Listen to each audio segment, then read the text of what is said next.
Welcome po muli sa ating video dito sa Tagum City at katatapos nga lang po ng ginanap na Durian Festival 2023 dito po sa Tagum City na ginanap simula po noong September 13 hanggang September 17, 2023 dito po sa Rotary Park, Tagum City. At isa nga po sa highlight nitong festival ay ang Durian Festival 2023 Food Fair dito po sa Rotary Park, kung saan talagang dinadagsa at dinagsa naman talaga ng mga Tagumeños ang lugar na ito, kung saan po iba't ibang mga activities yung ginanap dito. Nagkaroon po ng durian eating competition, mayroong mga banda, may singing contest at culinary Olympics. Dito rin po matatagpuan yung mga iba't ibang pwede pong mapagkainan, magmula sa drinks, rice meals, dessert, at syempre hindi rin po mawawala ang mga durian.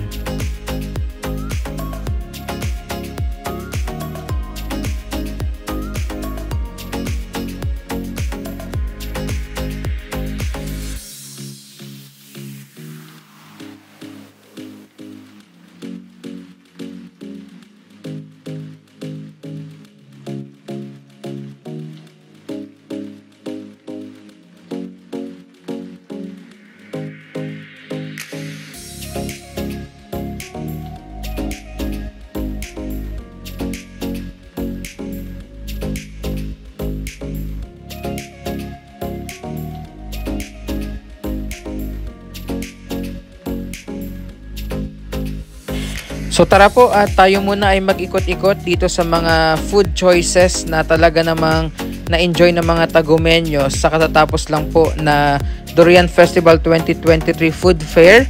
Magmula po sa mga inumin hanggang sa mga rice meals, dessert at kung ano-ano pa man. At meron din po mga available na mga prutas na ibinibenta dito nung nakaraan. Meron pong lansones, meron pong mangosteen, merong rambutan. At syempre hindi pwedeng mawala ang napakadami at nag-uumapaw naman po talaga na mga durian. Yung kilo po ay nasa 80 to 90 pesos yung durian dito po sa Rotary Park sa katatapos nga lang po na Durian Festival. Medyo mataas ng konti yung presyo pero still napakadami pong mga kumakain, lalo po pagdating ng ganitong oras.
So maliban po sa Rotary Park ay kinuhanan din natin ng iba't ibang mga aerial shots sa gabi, yung iba't ibang lugar dito po sa Tagum City. At unang-una nga po riyan ay itong Tagum City flyover na mamaya ay makikita nyo kung ano nga ba yung itsura nito sa gabi.